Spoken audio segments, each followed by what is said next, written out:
പൂജപ്പുര സരസ്വതി മണ്ഡപത്തിൽ സ്ഥാപിച്ച സിപിഎമ്മിന്റെ നവകേരള സംഘാടക സമിതി ഓഫീസിനെതിരെ പ്രതിഷേധം ശക്തമാക്കി ഹൈന്ദവ സംഘടനകൾ.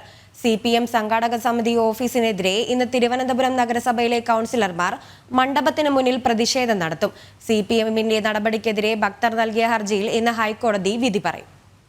ശബരിമലയിൽ സ്വീകരിച്ചതിന് സമാനമായ നടപടിയാണ് തിരുവനന്തപുരം പൂജപ്പുര സരസ്വതി മണ്ഡപത്തിനെതിരെയും സിപിഎം സ്വീകരിച്ചത്. സരസ്വതി മണ്ഡപത്തിൽ സ്ഥാപിച്ച സിപിഎമ്മിന്റെ നവകേരള സംഘാടക സമിതി ഓഫീസാണ് പ്രതിഷേധത്തിലേക്ക് ഭക്തരെ എത്തിച്ചതും. ഹൈന്ദവ സംഘടനകൾ ദിവസങ്ങളായി പ്രതിഷേധം നടത്തിയിട്ടും പിന്നോട്ടില്ലെന്ന നിലപാടാണ് സിപിഎം സ്വീകരിക്കുന്നത്. ഇതിനെതിരെയാണ് ഭക്തർ പ്രതിഷേധം ശക്തമാക്കുന്നതും. ഇന്ന് തിരുവനന്തപുരം നഗരസഭയിലെ മുഴുവൻ ബിജെപി കൗൺസിലർമാരും ഭക്തർക്കൊപ്പം പ്രതിഷേധത്തിന്റെ ഭാഗമാകും. പൂജപ്പുര സരസ്വതി ക്ഷേത്രത്തെയും നവരാത്രി മണ്ഡപത്തെയും സിപിഎം രാഷ്ട്രീയവേദിയാക്കിയ തീരുമാനം മാറ്റണമെന്നാണ് ഹൈന്ദവ സംഘടനകളുടെ ആവശ്യം. ഈ മാസം 24-നാണ് നവകേരള യാത്രയുടെ സമ്മേളനം പൂജപ്പുരയിൽ നടക്കുന്നത്.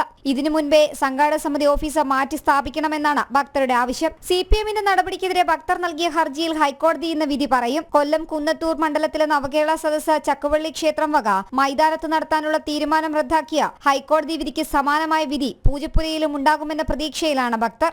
ജനം, തിരുവനന്തപുരം.